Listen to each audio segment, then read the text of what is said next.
Is that the person you want in charge of whether of the coronavirus outbreak, someone who needs to prey on something?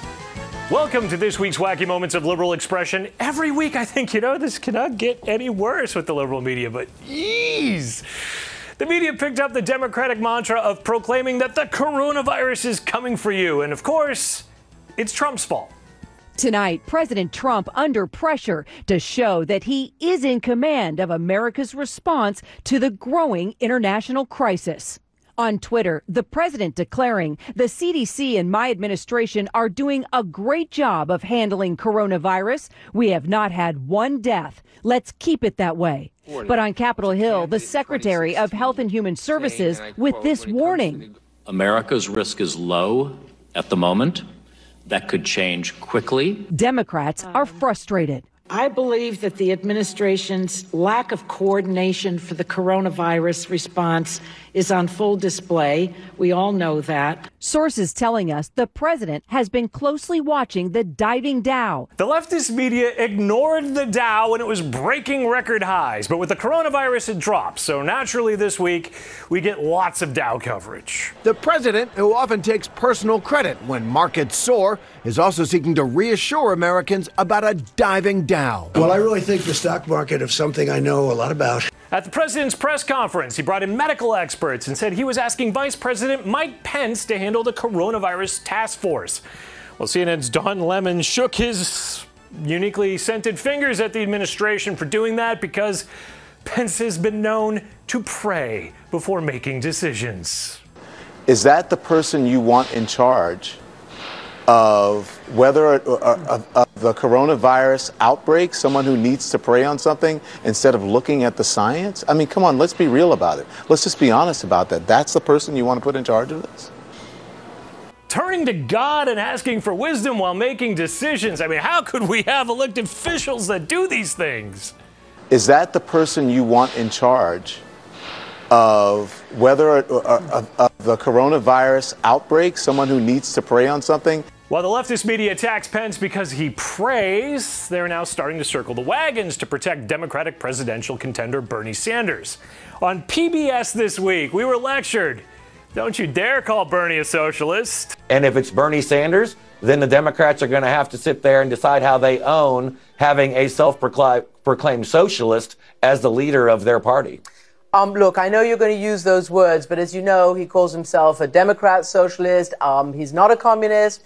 And here, sitting in Europe, we would call it a social democrat. They are mainstream politicians. Oh, yeah, Bernie is so middle of the road with his government takeovers of industry and massive taxes. But hey, on the same show, on the same day, a guest calls Trump a white nationalist authoritarian. So, we could expect some pushback on that, right? The Republican Party has been on this inexorable path towards a authoritarian white nationalist leader.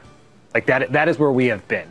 And sometimes I think we should almost be grateful that the one we ended up with is one who is easily distracted, is not interested in details, is incapable of pulling the levers of power as strategically as he otherwise might. Because the one that really scares me, if we don't take some of the steps talked in this book, is the Republican who comes next, who probably is not going to spend his entire morning in a Twitter fight with Deborah Messing, right? He will actually be doing things that would lock in Republican power even more so for decades to come. I want to go back to sort of the question of how the country got to the point that it is. The country got to this point because of your biased crap coverage. That's how. I mean, can I please get my tax money back from PBS? I mean, why are we paying for this? Meanwhile, on MSNBC, they decide to start defending Bernie's praise for Fidel in Cuba because, that's defendable, unlike Mike Pence's prayers. Margaret, I've covered Cuba for years, and there's a lot of great things to say about their social services, their education, their health system. Of course there is. Like the people that glued banana peels and old tires together to float on the ocean to escape the oppression and poverty of Cuba. Do you remember that, Andrea Mitchell? Because you were there. Oh, yeah, that's right.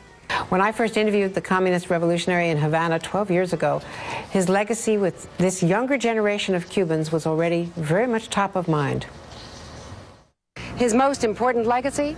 He says to inspire a new generation of true believers in his socialist system. There will be no problem if I die tomorrow. Because we have lots of young people who are well trained. An old man using the media to deceive and train the youth that socialism is a good idea. I mean, kind of sounds familiar, doesn't it? All right, so here's an idea that's not familiar, and I really wish I could have been on the production meetings for this show. Using celebrity chefs to scaremonger on climate change. As a show premise, why not? Chef Andrew Zimmern attacks all who question climate change in the food industry on the MSNBC show, What's Eating America? I wondered if Milwaukeeans knew that one of their hometown foundations also funds the work of climate change deniers. Really? Yes. I did not know that. Yes. Oh, wow. I didn't know that. Yeah, that's really surprising. Yeah. It's a mind-boggler to me, especially in a state with so much to lose for it. That's nuts. It is. We have to change their mind. That's really scary. Yeah. But you want to know something? She's made my day a little easier. You can always count on MSNBC programming to cut the cheese. I mean, just ask Representative Swalwell. The evidence is uncontradicted that the president used taxpayer dollars to ask the Ukrainians to help him cheat an election. Okay, ward off the noxious odors of the left with great conservative gear. It can be found at mrc-store.com. Check out the t-shirts, the floor mats, the other cool items. Please like, subscribe, and share these videos. Check out mrctv.org. I'm Eric Shiner from MRCTV. We'll be back with more leftist lunacy in the media next week.